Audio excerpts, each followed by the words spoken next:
Social media के इस दौर में आप रोजाना इस तरह की कई तस्वीरें देखते हो, लेकिन जो तस्वीरों के कुछ अंश या यूं कहें कि तोरी हत्याकांड के कुछ अंश आपने देखे, इन तस्वीरों ने आपकी रूह को कपा दिया, आपके रोंगटे खड़े हो गए होंगे। आपके मन में सवाल आ रहा होगा कि आखिर इस हत्यारे के सिर पर वो कौन सी सनक सवार थी जो इस कदर दिन दहाड़े बीच सड़क पर उसने इस हत्याकांड को अंजाम दिया। आखिर वो कौन लोग हैं जिसे इसने मौत के घाट उतारा है या कहीं की जिसकी इसने हत्या की। जी हाँ, जितनी ये तस्वीर रोंगटे खड़े कर देती है उससे ही ज्यादा सिहरन पैदा करने वाली इस तस्वीर या यूं कहें कि इस हत्याकांड की पूरी कहानी है।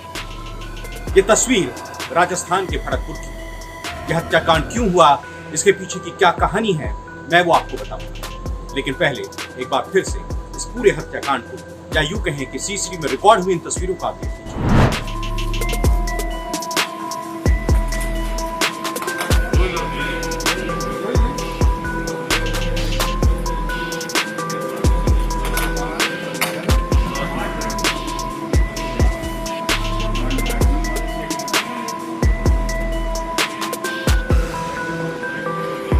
कार के आगे मोटरसाइकिल को लगा देना और फिर कार रुकने के बाद इसमें से उतरकर एक व्यक्ति हाथ में पिस्तौल तानकर पहले एक डॉक्टर पर जो गाड़ी चला रहे होते हैं उनकी कनपटी पर गोली चलाता है और उसके बाद बराबर में बैठी उनकी पत्नी को वो 3 गोलियों से छलनी कर देता है।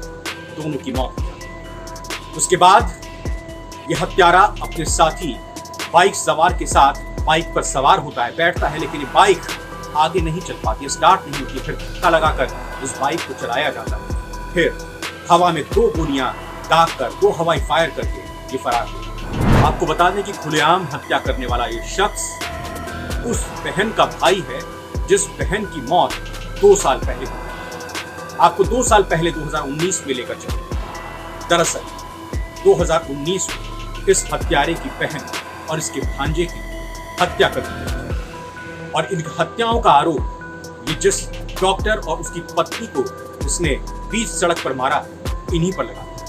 जी हाँ, कहानी शुरू 2019 को होती है। जिस डॉक्टर की हत्या इस हत्यारे ने सड़क पर की, ये डॉक्टर इसकी बहन से प्यार करता था या यूं कहें कि इसके संबंध इसकी बहन से थे। इस डॉक्टर ने इसकी बहन को एक घर भी रहने के लिए दिया हुआ था, लेकिन इसी घर में इस डॉक्टर की डॉक्टर पत्नी और इस डॉक्टर की माँ इस बहन की हत्या कर देती हैं, उनको जिंदा जला देती हैं। न सिर्फ उस बहन को बल्कि उस बहन के बेटे को भी, जिसकी उम्र सिर्फ 8 साल थी। 2 साल पहले हत्याकांड को अंजाम दिए गए इस पूरे वाकये के बाद पुलिस सबसे पहले इस डॉक्टर की पत्नी को गिरफ्तार करती है, फिर उसकी पत्नी के साथ साथ उसकी माँ को भी गिरफ्तार करती है हत्या के आरोप में। फिर आगे चलकर पूछताछ में इस डॉक्टर को भी गिरफ्तार कर लिया जाता है। फिर केस आगे चलता है, चालान पेश किया जाता है, लेकिन जमानत तीनों को ही पिछले साल यानी 2020 में मिल जाती है। महिला और उसके बेटे की हत्या के पीछे की वजह यह बताई जाती है कि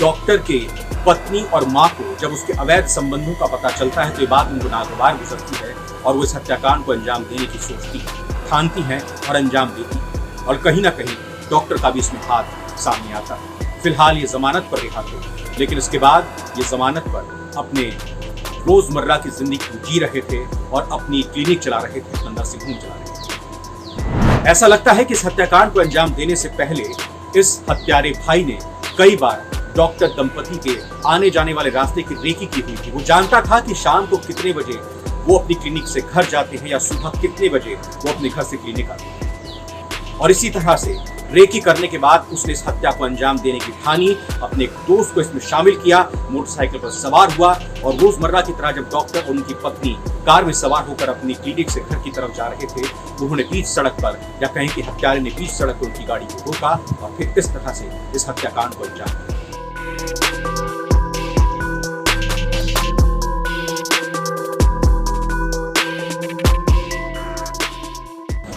ये बात सही है कि किसी की भी मौत, किसी अपने जाने का गम क्या होता है, ये उससे बेहतर कोई नहीं जान सकता जिसका अपना गया होता। और भी दुख देने वाली बात ये होती है जब पता चलता है कि उसकी हत्या की गई है, किसी ने उसकी जान ली। लेकिन क्या कानून को हाथ में लेना किसी के लिए ठीक है?